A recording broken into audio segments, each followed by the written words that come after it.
কলি পাবন অবতার।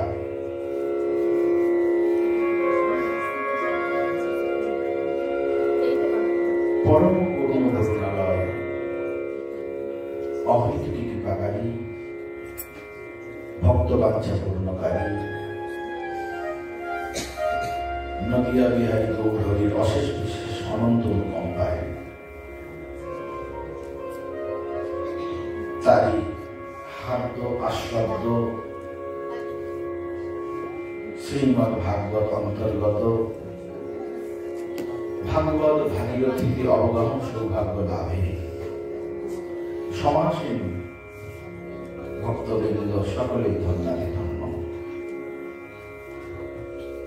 অদ্য শুভ এই অবসরে আমরা প্রাণ ভরে ডুব দেব, আর ডুব দেবার জন্য ডুববার জন্য এসে উপস্থিত হয়েছে। এই শীতের রাতে ডুব দেওয়া, তবে সেই ভাগীরথী গঙ্গা সে স্থানে নয়, এই ভাগবতী ভাগীরথী হরি কথা রূপী সেই পারাবারে, যেটি বিশাল বিরাট অনন্ত অসীম। একটু এগিয়ে গিয়ে আসে বুঝলে ভালো হয়, কারণ অনেকে আসছেন পিছনে। এই যে মাটির চড়ে একটা জায়গা আছে,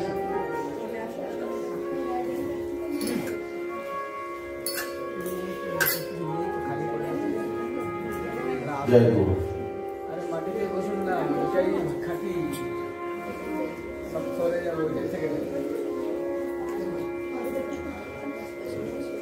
যে কথা গতকাল আমরা শুনেছি, ওটি কথা নয়, ওটি ভব ঔষধ।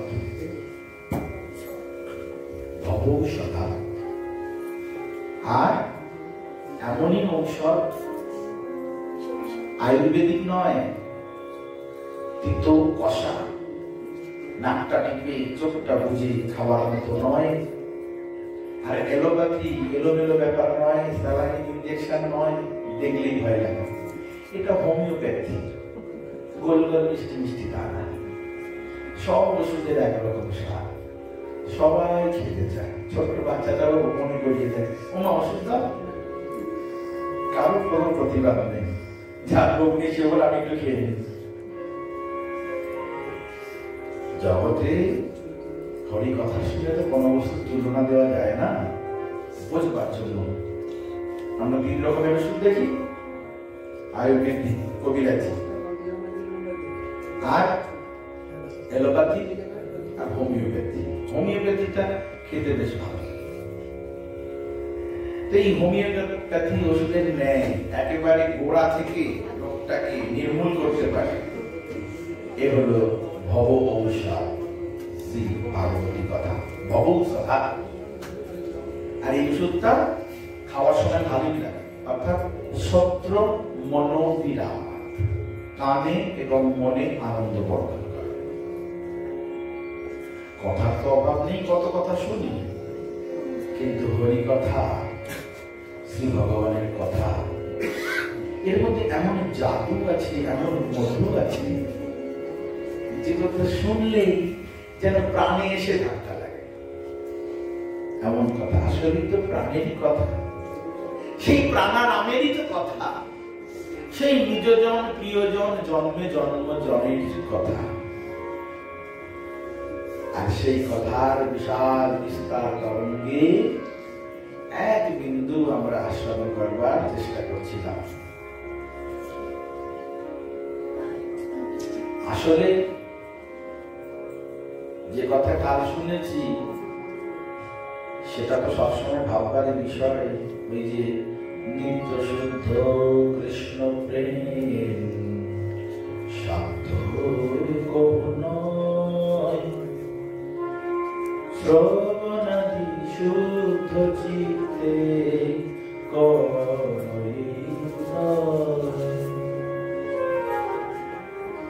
যেটি আমাদের প্রয়োজন শ্রীকৃষ্ণ চরণে ভক্তি। কেমন ভক্তি? শ্রীমদ্ ভাগবত বললেন অহৈতুকী ভক্তি, কারণ ছাড়া ভক্তি। ওই হসপিটালে বিছানায় কিংবা ঘরেতে বিছানায় ছটফট করতে করতে যে ডাকা, সেটা একটা ভক্তি। আর তো আর কিছু দিস বাবা, চাকরি, ব্যবসা, পরীক্ষার ভালো ফল, রেজাল্ট ফার্স্ট, এগুলিও চাওয়া পাওয়া, সেই জন্য ভক্তি করে অর্থাৎ তিন। আর জিজ্ঞাসু আর জ্ঞানী, চতুর্বিধ ভক্ত। জ্ঞানী ভগবানের বড় প্রিয়। তুমি ছাড়া জগতে আর কি আছে? সকলেতে তুমি আর তোমাতেই সকলে। এই হেনজন প্রভুর বড় প্রিয়। তো ভক্তিটা হতে হবে অহেতুকী, কারণ ছাড়া ভক্তি। বণিকের মতো নয়, কোন স্বার্থের জন্য নয়, এবং সেই ভক্তিটা নিরন্তর ভক্তি। অহেতুক্যা প্রতিহতা ययत्मासं प्रसीदति सभी पुंसां परो धर्म यतो भक्ति रधक सजे अहितुक्का प्रतिहता ययत्मासं प्रसीदति। প্রতিটি জীবের মানে শ্রেষ্ঠ জীব মানুষের, কারণ নরতনু ভজনের মূল, অন্য শরীরের দ্বারা তো সম্ভব নয়। ব্যতিক্রমী কিছু থাকতে পারে, সেটা উদাহরণের, সেটা নিয়মের মধ্যে পড়ে না, ওটা নিয়মে ব্যতিক্রম। পাখি হয়ে গরু পেয়েছে, জটায়ু পেয়েছে, ভগবত কৃপা ভক্তি। সর্প হয়ে কালীনাগ পেয়েছে, ভগবানের কৃপা। এগুলি ব্যতিক্রম, প্রভু যাকে তাকে দিতে পারে না। ভক্তি হচ্ছে স্বতন্ত্র, যেখানে সেখানে হতে পারে, কোনো কিছুর অপেক্ষা রাখে না। মায়ের গর্ভের ভিতরেও হয়ে যেতে পারে। প্রহ্লাদ মহারাজ তার প্রমাণ। তো তাৎপর্য এখানে এটাই যে নরতনু ভজনের মূল, এটি হলো ভক্তির দরজার চাবি কাঠি। তালা লাগানো আছে, যেমন তালা তেমন চাবি চাই। ভগবান কপিল দেব বলছেন মাতা দেবহূতিকে, মা ভক্তির দরজাতে তালা, আর যেমন তালা ঠিক মাপে মাপে চাবিটা হলো মানুষের শরীর। এই শরীর দিয়ে ওই তালা খোলা যায়, এই চাবি দিয়ে ওই তালা খোলা যায়। অর্থাৎ ভক্তি লাভ করবার যোগ্যতা আছে একমাত্র মানুষের। যত প্রাণী আছে দেখুন, তাদের মেরুদণ্ড আছে, অথচ পৃথিবীর সঙ্গে সমান্তরাল। বাঘ বলুন, সিংহ বলুন, হাতি বলুন, গন্ডার বলুন, কত শক্তি তাদের, কিন্তু পৃথিবীর সঙ্গে মেরুদণ্ড সমান্তরাল। একমাত্র মানুষ, যার অত ক্ষমতা নেই, বুদ্ধি আছে বটে, কথা বলতে পারে বটে, কিন্তু অত শক্তি নেই। একটা ভাষিনের মধ্যে মানুষের শক্তি আছে না? অথচ দেখুন মানুষের মেরুদণ্ডটা ঠিক বিপরীতে, পৃথিবীর সমান্তরালে অন্যান্য প্রাণী, মানুষেরটা সোজা। এই প্রাণীটাই ঠিক একেবারে গন্তব্যস্থলে পৌঁছাতে পারে, অন্য প্রাণী ইচ্ছা করলেও হবে না। তাই নরতনু ভজনের মূল। কিন্তু মানুষ আকার হইলে কি হয়? করব ভূতের কাম, দিন রাত ভূতের কাজ করছি। ভূত মানে ভূত পিশাচ নয়, ভূত মানে পঞ্চভূতে তৈরি দেহ আর দেহের সম্বন্ধীয় দৈহিক আদি, ওই আত্মীয় স্বজন কুটুম্ব আদি, তার বরণেই সময় চলে যায়। নহিলে কেন বদনে না বলো শ্রীকৃষ্ণ গোবিন্দ নাম? প্রেমানন্দ ঠাকুর আক্ষেপ করে মনুষ্যকে বলছে। তাই এই মনুষ্য শরীরে প্রধান পরম একমাত্র কর্তব্য, কতজন কত মুখস্থ কথা, শোনা কথা, আর নিজের স্বার্থের সঙ্গে মিলিয়ে মিলিয়ে সে কথা বলে। কি বলে? তারা মাইক প্রয়োজন হয় না তাদের, তারা অমায়িক। তো তাই অমায়িক ভাবে বলতে থাকে কি, সংসার ধর্ম বড় ধর্ম, তাই পারি না ছেড়ে যেতে। শিক্ষা দিয়ে দেবে আপনাকে, যদি হরিনাম করেন, তিলক করেন, প্রসাদ পান। আরে করছিসটা কি? সংসার ধর্ম বড় ধর্ম জানিস?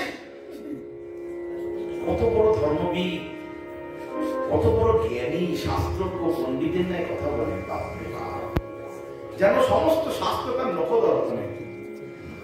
আর এইভাবে উপদেশ দিতে থাকে, যেন তার কাছে কোনজন যাত্রা করছে, কৃপা করে একটু কি করতে হবে, কি করা উচিত, সেটা একটু শোনান তো, আপনার কাছে আমি জানতে চাই।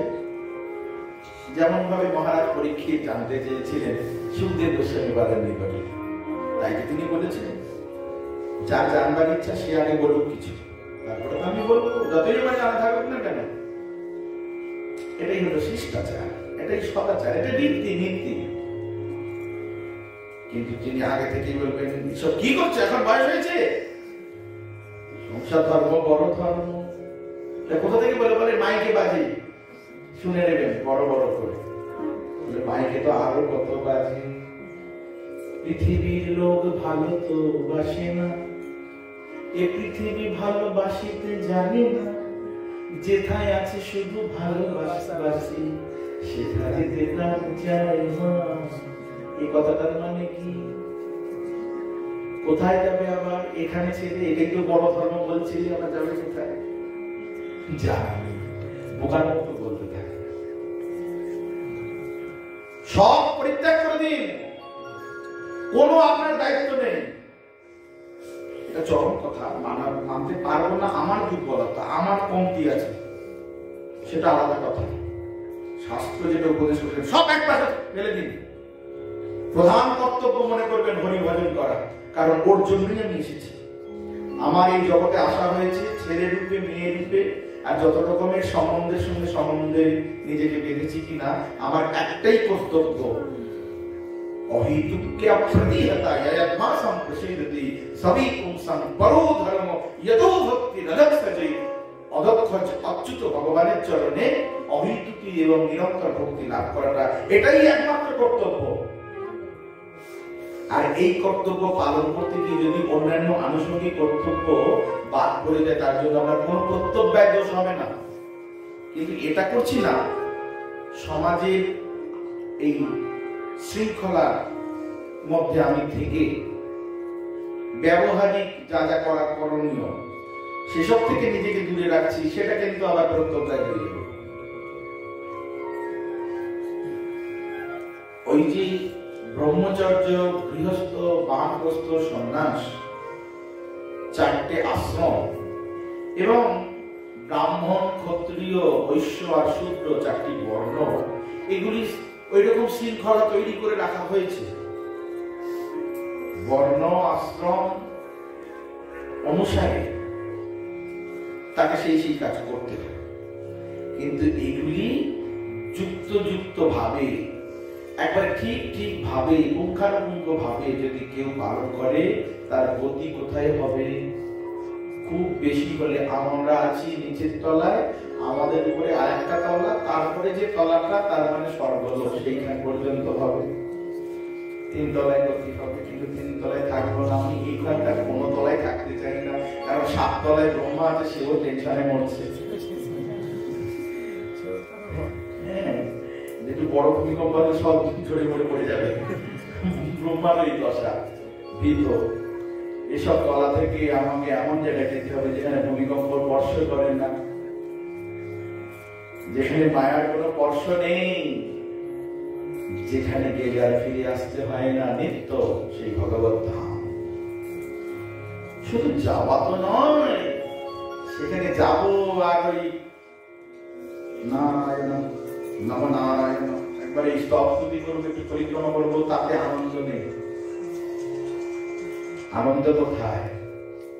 ওই যে আসিব যাইব চরণ সেবিব, রহিব চরণ বাসী। সেবা থেকে যেন বঞ্চিত না হয়, সেবা করো। ওই সেবা সুখে সুখী হতে চাই, সেবা সুখ দিয়ে তোমাদের সুখী করতে চাই, আর সেই সুখে আমি সুখী করতে চাই। এই হলো আমার অভিলাষ। যদি এই অভিলাষ হয়, তাহলে ওইটুকুনির মধ্যে বাধা থাকলে হবে না। এই 4টি বর্ণের মধ্যে তো আমি পড়েছি, জন্ম আমার সংস্কার অনুসারে এই 4টির মধ্যে থেকে 5 নম্বরে কেউ নেই। এবার মিশিয়ে ওই ব্রাহ্মণ আর ক্ষত্রিয় মিশিয়ে একটা হলো, ক্ষত্রিয় আর বৈশ্য মিশিয়ে আর একটা হলো, সেগুলি পরের কথা।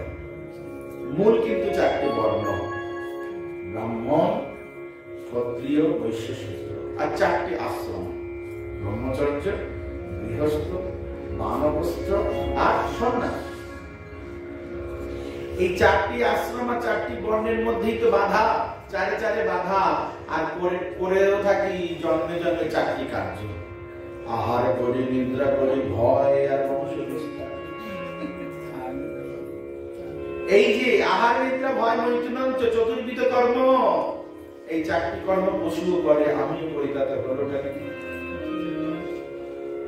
কি পার্থক্যটা কি? শুধুমাত্র এটাই পার্থক্য, তাদের চারটে পা, আমার দুটো পা, পায়ের পার্থক্য। তাদের চারটে পা, তারা খায় চারটে পা, আমরাও খাই, আমাদের দুটো পা। তারা যেমন তেমন খায়, রাস্তায় যা পা তাই খায়। আমরা বাজার থেকে ভালোটা কিনে আনে খাই, রান্না করে খাই, টেবিলে বসে খাই, দামি থালায় খাই।